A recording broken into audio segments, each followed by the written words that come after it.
warahmatullahi wabarakatuh. Alhamdulillahi wahdah, wassalatu wassalamu ala man la nabiyya ba'dah, amma ba'd.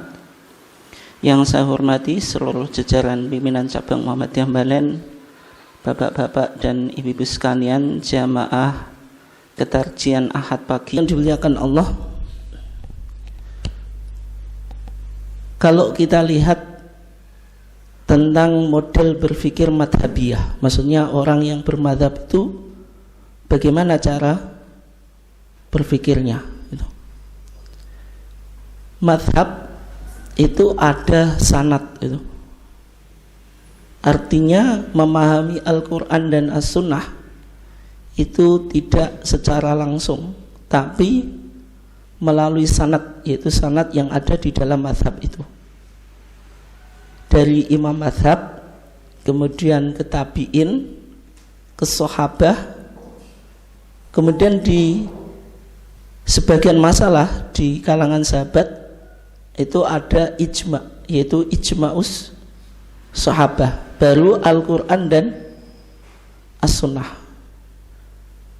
Artinya di sini bagi orang yang bermadhab, posisi sahabat itu penting sebagai transmitter atau penghubung sanad mereka ketika mereka memahami Al-Quran dan As-Sunnah. Tapi bagi yang non madhabi atau yang tidak berafiliasi kepada madhab tertentu, ketika kembali pada Al-Quran dan Sunnah itu tidak harus menggunakan sanad, karena tidak melalui sanad yang ada di dalam mazhab tersebut. Artinya dalam pandangan fikih madhabi, posisi sahabat itu penting karena penghubung atau periwayat mazhab tersebut. Jadi 4 mazhab itu ada sanadnya atau perawinya dari sahabat. Demikian juga dalam kajian ilmu hadis atau ilmu usul fikih, ilmu usul fikih gitu. Ketika bicara tentang sahabat, misalnya dalam disiplin ilmu hadis ya, atau mustalah hadis, ini pendapatnya Al-Imam Ibnu Hajar Al-Asqalani ketika mendefinisikan sahabat. Apa yang dimaksud dengan sahabat? Orang yang bertemu dengan Nabi, man laqiya an-nabiyya, pernah ketemu dengan Nabi. Setelah ketemu, wa amana bih, beriman kepada kenabian atau beriman kepada risalah Nabi atau kenabiannya Muhammad atau kenabiannya Nabi Muhammad. Wa mata 'alal Islam, dan dia syaratnya harus meninggal dalam keadaan Islam. Artinya ini mengecualikan seseorang yang pernah ketemu dengan Nabi, seharusnya dia sudah memenuhi kriteria sahabat, tapi dia meninggal dalam keadaan tidak iman gitu. Dulu pernah iman kemudian tidak beriman, atau ketemu Nabi tapi tidak beriman, tidak menjadi seorang muslim, maka tidak bisa disebut sahabat itu. Ya, iya, teman tapi juga tadi seakidah, dan ketika meninggal juga masih dalam keadaan iman.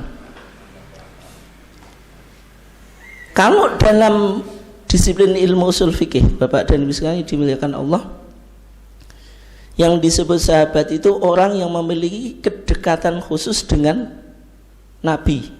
Jadi betul-betul dekat ya. Menyertai beliau untuk waktu yang lama.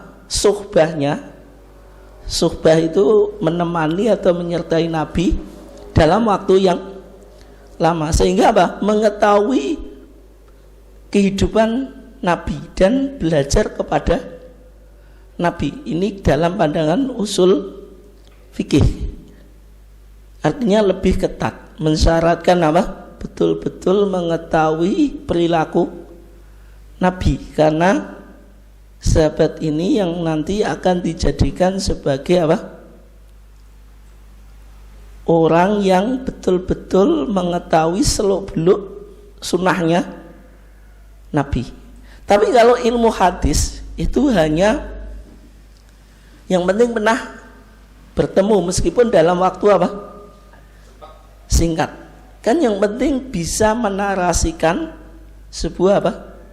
Riwayat. Tapi kalau usul fikih tidak sekedar apa? Pernah ketemu Nabi, tapi harus memiliki hubungan yang dekat dalam waktu yang cukup banyak sehingga dalam waktu yang cukup lama sehingga apa? Mengetahui segala kehidupan Nabi itu. Bisa dipahami ya?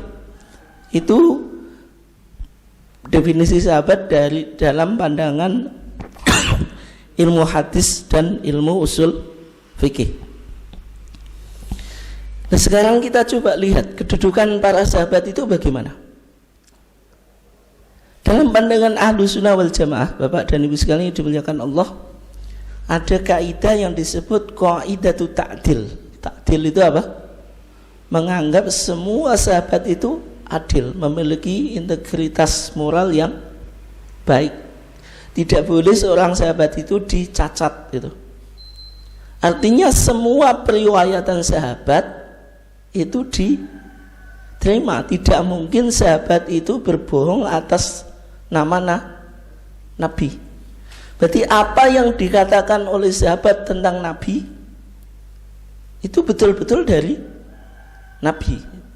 Jenengan nggak bisa misalnya menganggap Abu Hurairah, saya nggak begitu percaya pada Abu Hurairah. Bisa jadi dia melakukan hoax terhadap Nabi. Itu nggak boleh. Karena sahabat itu semuanya adil. Makanya dalam pandangan Ahlussunnah wal Jamaah ada kaidah yang mengatakan jami'us sahabah kulluhum udul. Semua sahabat ketika meriwayatkan sebuah hadis atau berbicara tentang Nabi tidak boleh dipersoalkan. Itu yang disebut apa? Takjil. Tidak boleh kita melakukan tajrih atau mencacat sahabat. Dalilnya apa? Dalilnya sederhana Bapak dan Ibu sekalian, jenengan sering baca. Ketika kita membaca sholawat itu kan Allahumma sholli ala Muhammad wa ala alihi wa sahbihi ajmain. Wa sahbihi dan semua sahabatnya ajmain, ini kata kunci untuk membedakan akidah kita berbeda dengan kelompok Syiah gitu. Karena kita bersolawat kepada Nabi, kepada keluarganya, wasahbihi dan sahabatnya tambahi apa? Ajmain. Karena dalam pandangan Syiah tidak semua sahabat udul. Udul itu apa? Adil, bisa diterima apa yang ia katakan tentang apa? Nabi.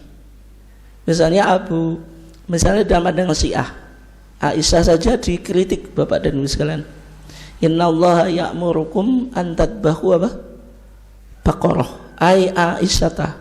Sesungguhnya Allah menyuruh kamu untuk menyembelih apa? Sapi. Maksudnya siapa yang disembelih? Aisyah gitu. Dalam tafsir apa? Syiah menunjukkan kebencian orang Syiah terhadap Aisyah. Kenapa? Karena Aisyah itu yang menentang Sayyidina Ali dalam perang apa? Perang apa? Perang Jamal. Itu kan menentang Aisyah itu. Misalnya Abu Hurairah juga tidak diterima, sehingga dalam kitab-kitab Syiah misalnya Al-Kafi lil Kulaini, kemudian Mala Yakhduruhul Faqih. Ini contoh-contoh kitab hadis Syiah. Tidak semua sahabat diterima dalam periwayatan hadis itu. Nah, sehingga wa ala alihi wa sahbi ajmain ini kata kunci. Kalau orang masih bilang wa ala alihi wa ashabi atau wa sahbi ajmain, menunjukkan akidahnya akidah Ahlussunnah wal Jamaah. Kalau Syiah itu cuma wa ala alihi at-tahirin gitu saja biasanya. Amma ba'du. Karena apa? Mereka berpandangan tidak semua sahabat adil. Artinya ada sahabat yang membangkang terhadap Nabi, terutama tidak mengakui kekhilafan Ali bin Abi Thalib, atau maksudnya Ali tidak dianggap orang yang paling berhak mewarisi kekhilafan atau menjadi imam pasca Nabi. Sehingga Abu Bakar, Umar, Utsman ini bermasalah bagi orang Syiah karena mereka merebut keimaman atau kekhilafan setelah Nabi yang seharusnya diberikan kepada Ali ibn Abi Thalib yaitu. Kemudian yang kedua, kedudukan para sahabat itu mereka hidup di masa yang sebaik-baik masa. Nabi bersabda apa? Khairun nasi qarni tsumma alladhi yalunahum tsumma alladhi yalunahum. Rawahul Bukhari wa Muslim. Sebaik manusia adalah masaku, kata Nabi. Tsumma alladzina yalunahum, kemudian masa yang mengikutinya. Tsumma alladzina yalunahum, kemudian masa yang mengikutinya. Ini yang disebut dengan masa salaf, generasi salaf, yaitu masa Nabi. Tsumma alladzi yalunahum, ini masa siapa? Sahabat. Tsumma alladzina yalunahum, masa tabi'in. Nah, sehingga sahabat itu hidup di sebuah masa yang terbaik setelah masa Nabi, sehingga posisi mereka penting di dalam mentransmisikan ajaran Islam. Gimana? Baknya Bukhari ini singkatan. Bukhari, memnya Muslim. Ini singkatan saja. Ya. Kemudian sahabat juga menjadi rujukan dalam kita berakidah. Makanya penting kita berakidah akidah sebagaimana yang akidahnya sahabat. Akidah mereka disebut Aqidatus salaf. Akidah salaf ya. Tapi bukan salaf-salafi ya. Muhammadiyah dalam berakidah ya bermanhaj salaf, tapi bukan salafi yang menjadi kelompok tertentu itu ya.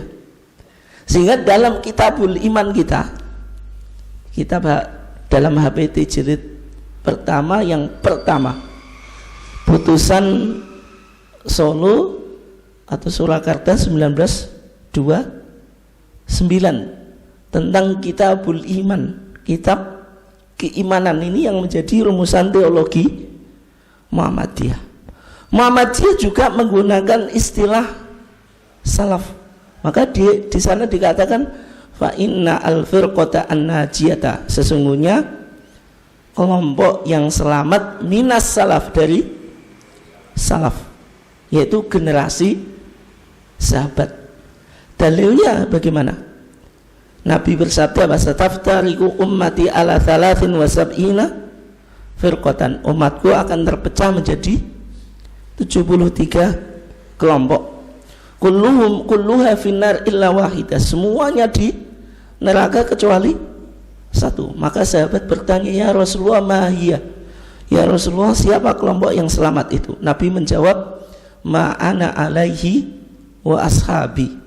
Kelompok yang berpegang kepada apa yang saya pegangi dan para sahabatku. Artinya yang beragama sesuai dengan agama Nabi dan diikuti oleh para sahabat. Dan sehingga akidah yang selamat pasti merujuk pada akidah salaf gitu.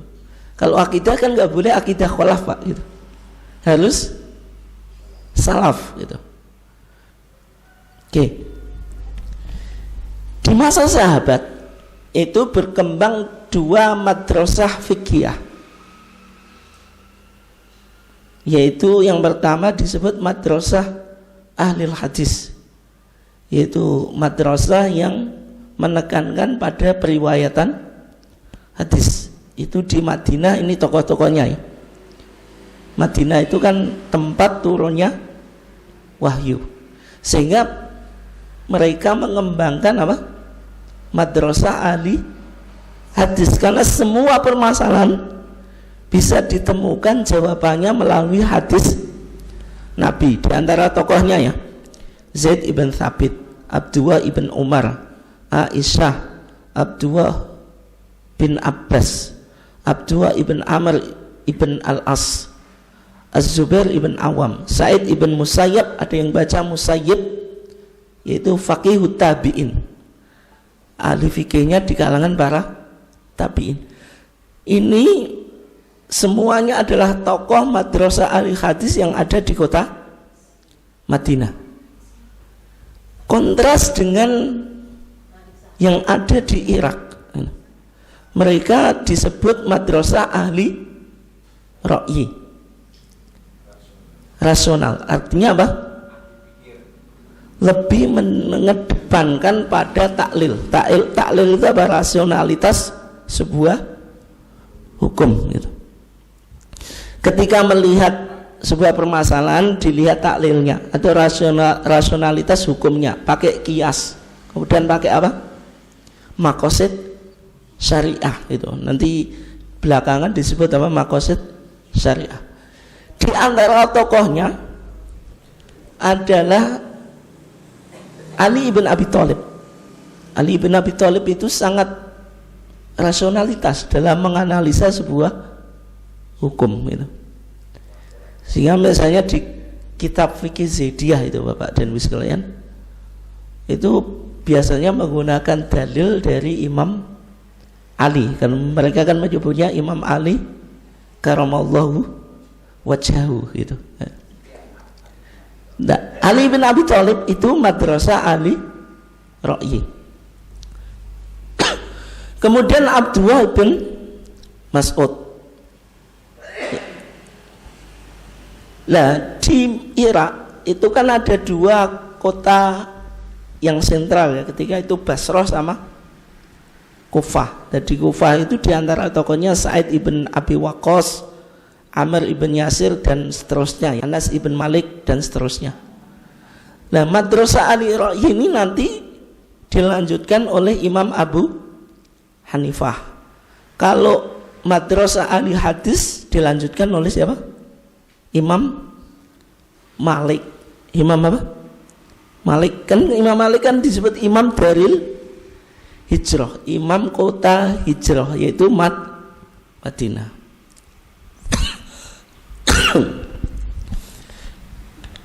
Berikutnya, kalau kita coba klasifikasikan qaul atau pendapat sahabat, itu bisa kita klasifikasikan menjadi 4. Yang pertama, bukan ruang ijtihad, maksudnya sahabat hanya menyampaikan riwayat dari Nabi, maka hadisnya disebut hadis apa? Marfu. Nah, para sahabat menyatakan sesuatu merujuk apa yang dikatakan atau yang dilakukan oleh Nabi, kan berarti masuk hadis, Pak. Hadisnya disebut hadis apa?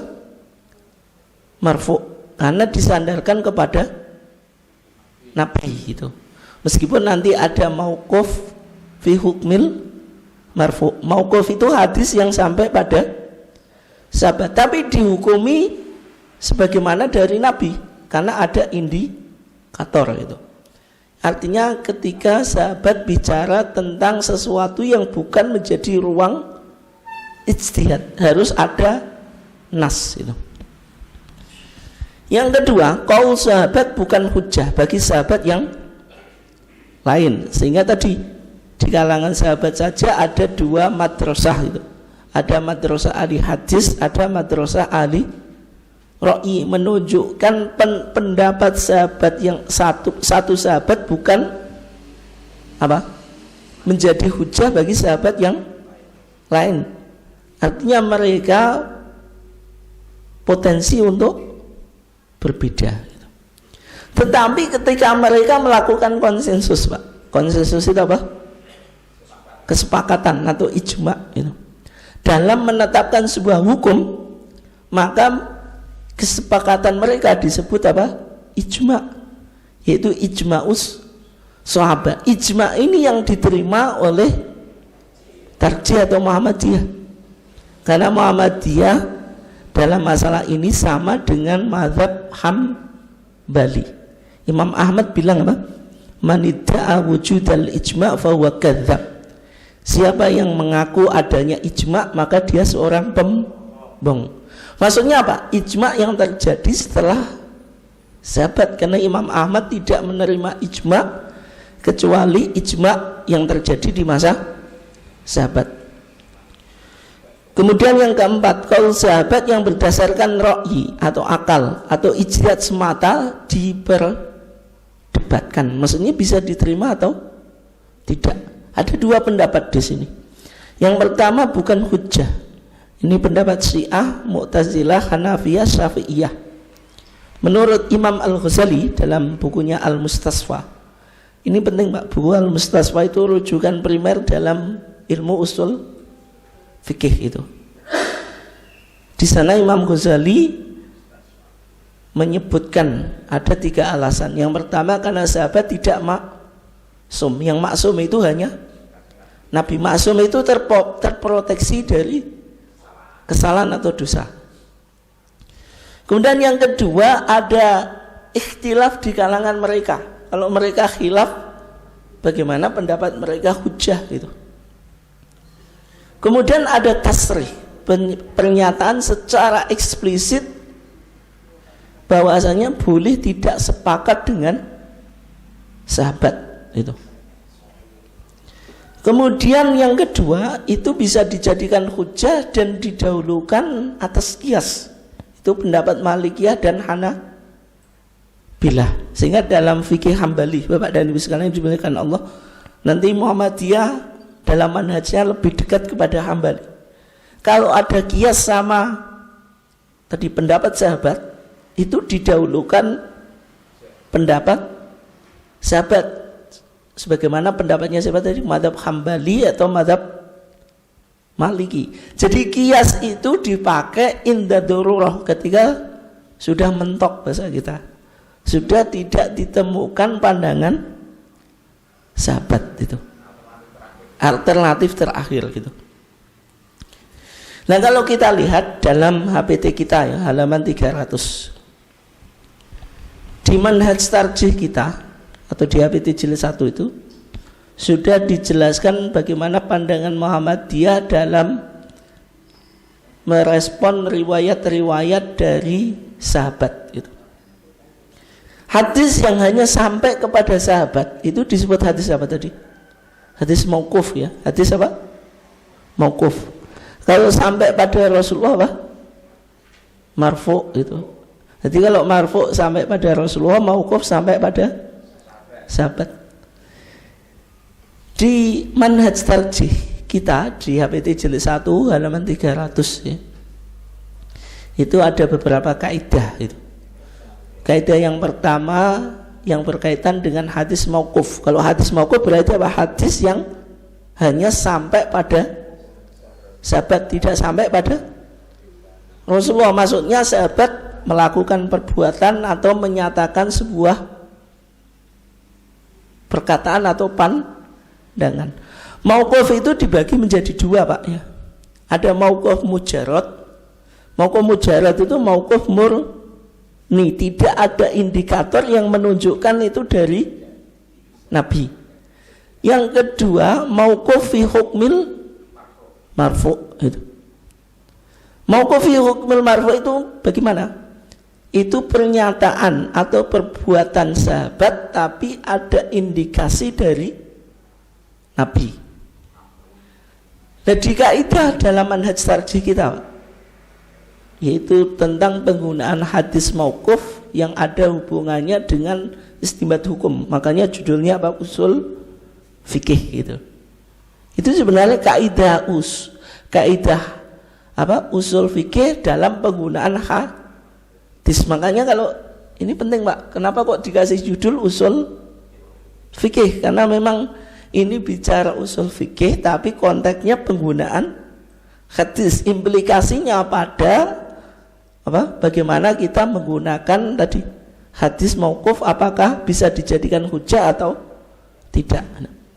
Makanya kaidah yang pertama dikatakan al-mauquf al-mujarrad la yuhtajju bih. Hadis mauquf murni tidak bisa dijadikan apa? Hujjah. Berarti tidak ada indikator berasal dari Nabi. Kaidah yang kedua, al-mauquf alladzi fi hukmil marfu' yuhtajju bihi. Hadis yang mauquf tapi statusnya marfu' bisa dijadikan hujjah. Kemudian berikutnya, bagaimana hadis mauquf yang dihukumi marfu' itu? Di sana dikatakan idza kana fihi qarinatun, apabila ada indikator yufhamu minha, yang dipahami dari indikator itu, raf'uhu, marfu'nya hadis itu ila Rasulillah sallallahu alaihi wasallam, kepada Rasulullah sallallahu alaihi wasallam. Kaqauli Ummi Atiyah, sebagaimana ini kan berarti apa Pak? Perkataan Ummi Atiyah. Ummu Atiyah siapa? Sahabiah, yaitu sahabat perempuan. Bagaimana pernyataannya? Kunna adalah kami. Kami ini siapa Bu? Enggak, yang ngomong siapa? Ummu Atiyah. Berarti kalau Ummu Atiyah ngomong kunna adalah kami, siapa Bu? Siapa Bu? Yuk kaum wanita gitu. Enggak masuk kaum pria itu. Pria enggak masuk Pak, makanya jenengan enggak boleh jawab tadi. Kuna adalah kami, maksudnya para wanita atau kaum wanita.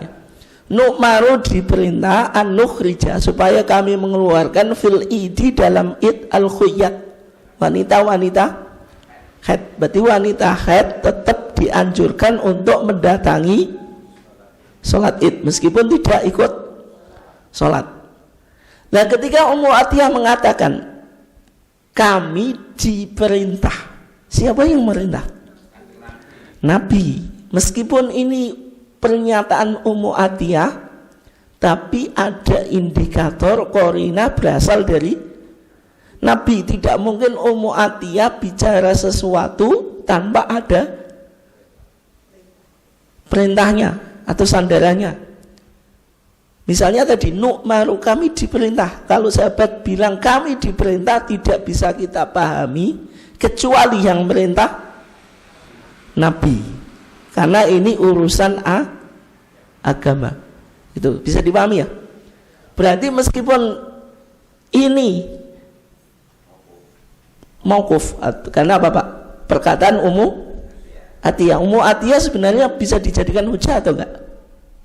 Asalnya tidak. Kenapa? Karena sahabat bukan Nabi yang dijadikan hujjah Nabi.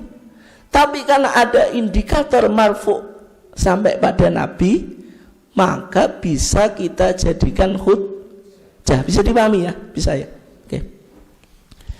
Nah, sehingga kalau kita coba lihat ya perbedaan marfu', maksudnya marfu' itu yang sampai Nabi, kalau mauquf sampai sahabat itu ada 3 Pak. Sebagaimana sunnah itu kan ada qauli atau qauliyah, fi'liyah, takririyah. Sahabat juga semacam itu. Kalau Ummu Atiyah tadi apa? Pernyataan kan? Atau qaul. Juga nanti ada fi'li, perbuatan. Berarti marfu' ada perkataan, ada perbuatan, ada apa? Persetujuan. Mauquf juga semacam itu, perkataan, perbuatan, dan persetujuan. Dan sehingga tadi qaul sahabat bukan hujjah. Mengenai qaul sahabat dalam kaidah tentang usul fikih dalam HPT tadi kan mauquf al-mujarrad la yuhtajju bihi, itu tidak bisa dijadikan apa? Hujjah. Gitu. Ini berarti bahwa qaul sahabat yang merupakan hadis mauquf tidak dapat menjadi hujjah norma ajaran agama atau hujjah selama apa tadi? Tidak ada indikatornya. Tapi kalau ada indikator, ada qarinah, dapat dijadikan apa? Hujjah. Ketika hadis mauquf ada indikator marfu' sampai Nabi, kita menyebutnya apa Pak? Mauquf fi hukmil marfu'. Mauquf tapi statusnya marfu'. Oke ya. Nah, bagaimana kita mengetahui qarinah Pak atau indikator? Ini penting Pak. Kalau perkataan atau perbuatan sahabat itu berasal dari Nabi atau disandarkan pada Nabi. Ketika ada perintah atau larangan tapi redaksinya kalimat apa? Kalimat pasif. Kalimat apa? Pasif gitu. Passive voice gitu. Umirna, kita diperintah. Nuhina, kita apa? Dilarang. Ini kan kalimat pasif. Kalau kalimat pasif itu kan ada subjek yang dibuang gitu. Kalau bahasa Arab apa? Mabni majhul. Mabni majhul itu ada fa'il atau subjek yang dibuang atau yang disembunyikan. Okay. Yang kedua, ketika sahabat mengatakan kunna naf'alu, kita melakukan titik-titik. Kita melakukan itu pasti indikatornya ada sumbernya dari Nabi itu. Kemudian ketika sahabat menyatakan sesuatu ditambah fi ahdin Nabi, di masa Nabi. Sebuah contohnya yang terkenal Pak Tebu tentang kebolehan korban dengan atas nama keluarga. Itu kan hadisnya apa? Kana rajulu fi ahdin Nabi. Seseorang di masa Nabi, menunjukkan itu yang dilakukan di zaman Nabi, meskipun itu sahabat aktornya tapi merujuk pada masa Nabi. Yudhi bisyati anhu wa an ahli baiti. Hanya korban satu kambing untuk dirinya dan untuk keluarganya. Kemudian ketika ada pernyataan sahabat minas sunnah, termasuk sunnah begini-begini, itu berarti apa? Qarinah kalau ini marfu dari Nabi. Bisa dipahami Pak ya? Tebu, bisa nggih? Sehingga kesimpulan kita, qaul sahabat atau madzhab sahabat itu tadi, kalau sahabat dalam suatu masalah terjadi konsensus, itu disebut apa tadi? Ijma sahabat. Kalau sahabat meriwayatkan atau melakukan sesuatu atau apa tadi? Menyatakan sesuatu, itu hadisnya apa?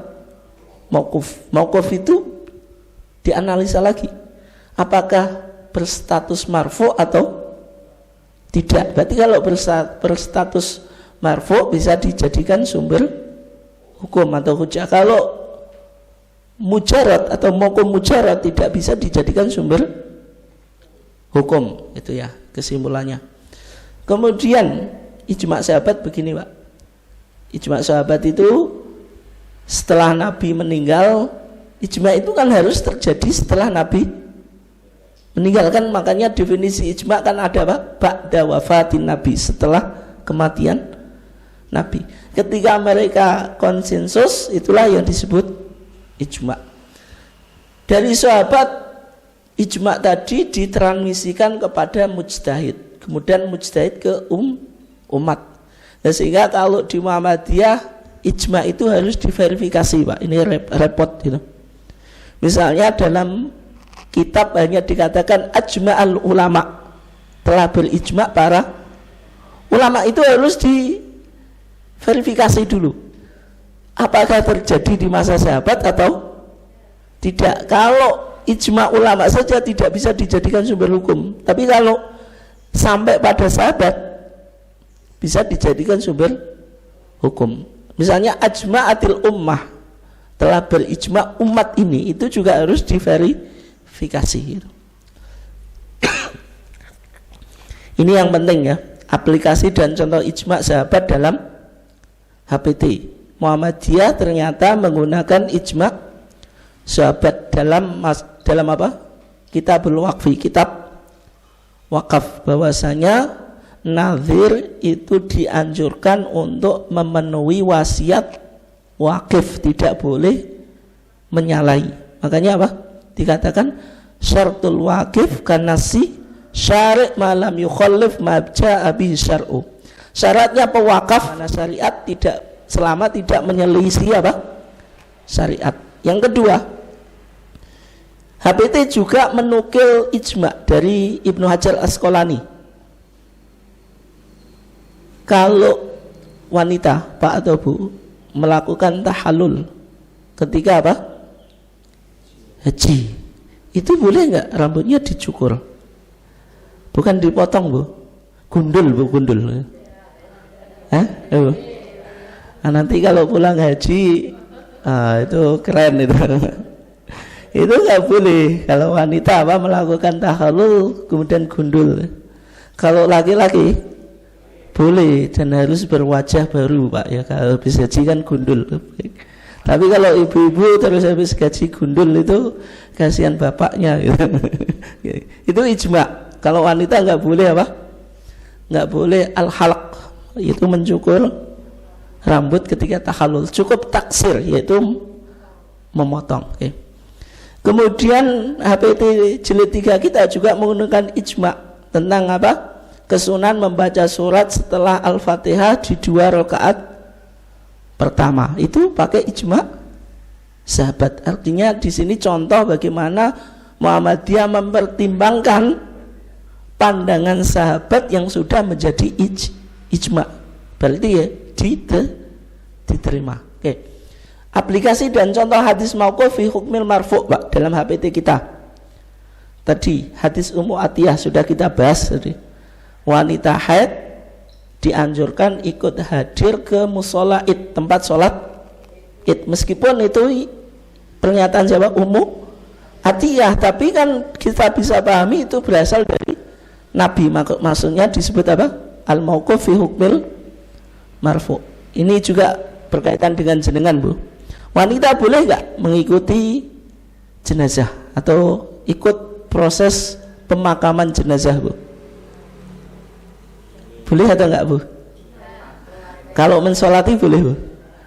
Boleh. Kalau ikut proses pemakaman, Bu? Ngemeno, Bu, ya. Kalau di TV boleh, Bu. Di sinetron itu justru aktornya siapa? Wanita pakai baju putih, kok baju putih, baju hitam terus sambil nangis. Itu pasti ada, ya. Tapi di hadis Ummu Atiyah enggak boleh, Bu. Ummu Atiyah bilang apa? Kunna nuhina anittibail jenazah. Kita para wanita dilarang mengikuti jenazah. Tapi kalau mensolatkan boleh, karena Aisyah juga mensolatkan sahabat laki-laki yang meninggal, dan sahabat wanita juga mensolatkan Nabi. Itu semuanya kan meskipun tidak secara berjamaah. Kalau mensolatkan jenazah boleh, tapi kalau ikut proses pemakaman yang tidak dianjurkan. Meskipun itu pernyataan Ummu Atiyah, tapi fi hukmil marfu' tadi. Kemudian pernyataan Aisyah, Bu, ini. Wanita kalau puasa kemudian haid, puasa atau enggak, Bu? Tidak, itu. Diqodhoi atau enggak, Bu? Qadha. Tapi kalau sholat jenengan haid, sholat atau enggak, Bu? Enggak, Bu, enggak ya. Tapi diqodhoi atau enggak? Tidak. Hadisnya ada yang dari Nabi, Bu? Ada yang dari Nabi? Tidak mungkin ada, Bu. Lah kok tidak mungkin ada? Nabi laki-laki kok. Itu pernyataan Aisyah. Aisyah bilang apa? Kunna nu'maru biqadha'i as-shaum wa la nu'maru biqadha'i shalah. Kita para wanita diperintahkan untuk mengqadha'i puasa dan tidak diperintahkan untuk mengqadha'i salat. Meskipun itu Aisyah yang ngomong, padahal pernyataan Aisyah itu bukan hujjah, tapi kok kita jadikan hujjah karena ada indikator berasal dari Nabi tadi. Berarti ini kan kalimat apa tadi? Pasif. Kita diperintah, berarti yang merintah ya pasti Nabi gitu. Kemudian hadis Sahal ibn Sa'ad ini, kana nasu yu'maruna biwad'i al-yad ala dhira'i. Ketika sedekap ini, sahabat itu diperintahkan untuk meletakkan tangannya di atas apa? Hastanya. Ketika apa? Ketika sedekap dalam sholat. Kan hadisnya kana nas. Nas itu manusia, maksudnya sahabat. Ini bisa dipahami kalau ini ya pasti yang merintah siapa? Nabi gitu. Pernyataan Abu Umamah yang berkaitan dengan tata cara sholat jenazah ya. Di sana diawali inna minas sunnati, sesungguhnya dari sunnah ketika seorang melakukan sholat jenazah baca Al-Fatihah terus berdoa dan seterusnya ya. Meskipun tidak ditunjukkan dari Nabi, tapi ada pernyataan apa? Minas sunnah, dari sunnah itu tidak bisa dipahami kecuali sunnahnya Nabi. Tapi kalau dibuktikan Pak, ini bukan sunnahnya Nabi, ternyata sunnahnya sahabat atau sunnahnya tabiin, bisa dijadikan hujah atau enggak dalam fikih loh? Tidak. Makanya di beberapa minas sunnah itu perlu diverifikasi dulu. Ini maksudnya sunnahnya Nabi atau sunnahnya sahabat. Dalam kunut ada pernyataan minas sunnah. Kok kunut? Mohon maaf. Di dalam talqin jenazah ya, itu ada pernyataan minas sunnah. Ternyata setelah dikaji bukan sunnahnya Nabi. Tapi kalau bisa dibuktikan itu dari sunnahnya Nabi, berarti apa? Bisa dijadikan hujah. Nah sekarang Pak, latihan menganalisa posisi pendapat sahabat dalam HPT. Misalnya sholat qiyamul Ramadan secara berjamaah yang dilakukan oleh pada masa Umar ibn Al-Khattab, berapa rakaat? Ada yang bilang 11, ada yang bilang 20 gitu. Ini bisa dijadikan hujah atau enggak Pak? Hah? Kalau 11 kan ada dalil pendukung dari Nabi ya, hadis Aisyah itu. Maka Rasulullah SAW yazidu fi Ramadan wala fi ghairi apa? La hida asyrata apa? Rakaatan. Yang hadis yaqumuna bi 23 rakaatan, melakukan apa? Kana nasu yaqumuna fi ahdi Umar bin Al-Khattab apa? Ala 23 rakaatan. 23 itu kan tadi kalau tidak ada indikator marfu ya berarti tidak bisa dijadikan hujah meskipun dilakukan sahabat. Tapi ada artinya bukan dari zaman lafalnya itu loh. Gimana? Ada lafal fi ahdi Umar bin Al-Khattab. Ya, kan? Bukan fi ahdi Nabi. Ya, kalau fi ahdi Nabi jelas. Ya, ya. Ini kan disandarkan pada masa Umar ibn Khattab. Misalnya azan ketiga, maksudnya azan ketiga itu kedua ya, karena menghitungnya azan qomat, terus ada tambahan azan lagi yang muncul di masa Utsman ibn Affan yang dilakukan fi Zawra. Di Zawra itu apa? Tempat tinggi yang ada di pasar gitu. Itu dilakukan di masa Utsman ibn Affan. Jadi hujah atau enggak? Ini berarti apa? Perbuatan sahabat. Pelopornya siapa? Utsman ibn Affan. Boleh dijadikan hujah atau enggak? Yang dilakukan sahabat.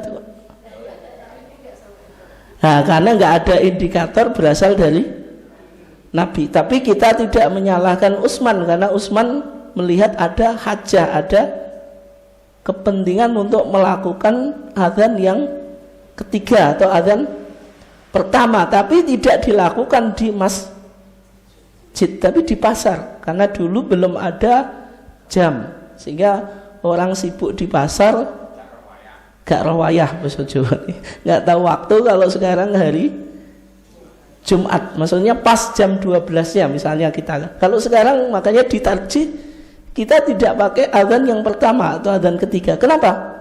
Karena sekarang sudah ada jadwal, jam sudah mudah. Mengetahui kalau sekarang hari Jumat jam 12 kan sudah mudah, sehingga kita tidak perlu azan pertama. Meskipun ini dilakukan oleh di masa Utsman dan yang mempelopori Utsman, tapi tidak bisa dijadikan hujah karena tidak ada indikator berasal dari Nabi. Yang terakhir, hadis Umar tentang mengangkat tangan saat takbir sholat jenazah, itu boleh dijadikan hujah atau enggak Pak? HPT kita pakai hadis Umar Pak. Nanti jenengan lihat ya, sholat jenazah di Muhammadiyah angkat tangan enggak di semua takbir? Angkat tangan. Tapi yang dipakai hadis Umar. Tapi di sana wa wassalahu ila nabi, menganggap mausul sampai pada Nabi. Meskipun hadis ini juga diperdebatkan, Pak.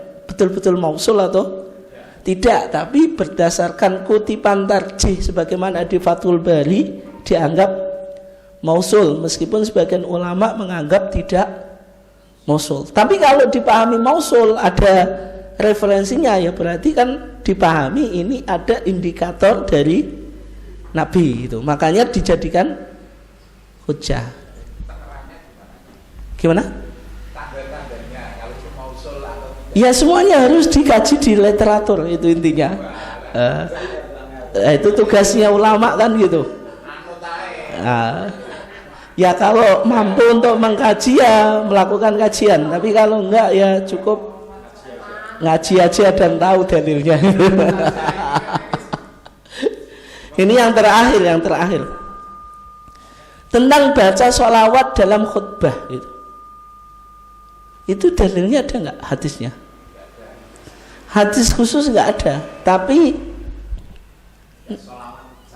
tapi hadis umum diantaranya, tapi yang dipakai tarjih apa? Littifaqis salaf wal khalaf ala tasliyah fi khutbatihim atau fi khutabihim. Kesepakatan ulama salaf dan khalaf tentang membaca apa? Sholawat dalam khutbah mereka atau fi khutbatil jum'ah. Bisa dilihat di HPT kita, Pak. Ini penting, Pak. Maksudnya Muhammadiyah kok pakai kesepakatan ulama salaf kalau khutbah itu ada sholawat kepada Nabi. Berarti dianggap apa, Pak? Ini ijma itu. Misalnya berikutnya ya di kitabul jenazah kita, jenazah dikubur di kuburan atau pemakaman ya kaum muslimin. Kenapa kok jenazah muslim di pemakaman apa, tempat pemakaman TPU muslim ya? Mujurnya itu nanti biasa mata. Hah? Itu dalilnya mana, ada enggak? Dalil khususnya ada enggak? Hah? Oh, enggak, tapi yang kita tanya itu dalil khususnya ada atau enggak? Enggak, dalil khususnya ada atau enggak dari Nabi? Nabi bilang kalau jenazah muslim dikuburkan di makam muslim, ada enggak? Tidak ada. Tapi itu sudah dilakukan fil qurun ats-tsalatsati al-ula, di 3 abad yang pertama, masa Nabi, sahabat dan tabi'in, sehingga ini diamalkan meskipun tidak ada dalilnya. Bisa dipahami ya? Oke, kira-kira semacam itu. Itu kajian kita tentang apa? Posisi madhab sahabat dalam manhaj tarjih. Mungkin silahkan kalau ada yang tanya satu saja. Kalau nggak ada langsung kita tutup.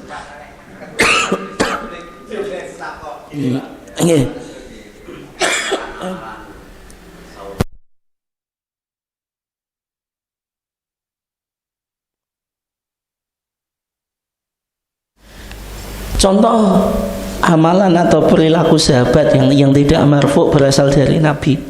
Misalnya dalam sholat Id, Pak,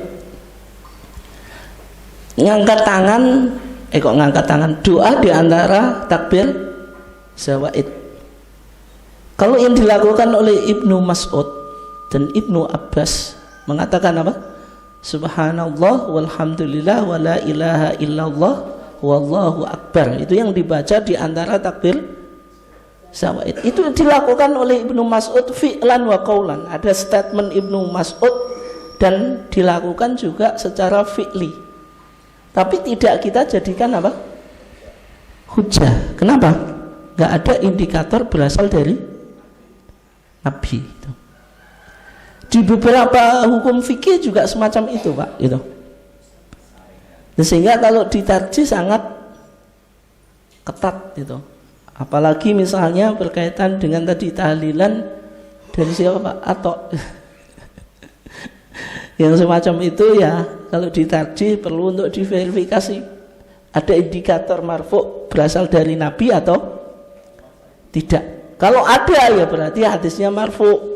Tapi kalau tidak ya hanya mauquf. Kalau mauquf berarti tidak bisa dijadikan hujjah, karena mauquf mujarad meskipun dilakukan oleh sahabat. Kenapa tidak kita jadikan hujah? Karena ada potensi sahabat lain yang melakukan perbuatan yang berbeda. Artinya pendapat atau pernyataan itu bisa muncul dari ijtihadnya sendiri gitu.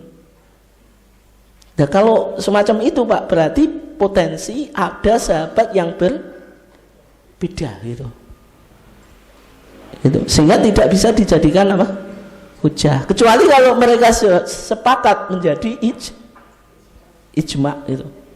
Kalau ada indikator dari Nabi berarti dia bicara atau sahabat ini bicara di ruang yang tidak ada ijtihad. Dia hanya menyampaikan perkataan atau perbuatan Nabi. Itu cara menganalisa madhab atau qaul atau fi'il sahabat semacam itu Pak. Oke, bisa dipahami ya? Oke. Ya nanti kita kan kalau menyinggung hukum kita langsung aplikasi biasanya kan gitu. Sehingga manhaj tarjih bukan sekedar teori tapi juga aplikasi. Oke. Demikian Bapak dan Ibu sekalian dimuliakan Allah. Kita tutup kajian kita dengan bacaan hamdalah. Wassalamualaikum warahmatullahi wabarakatuh.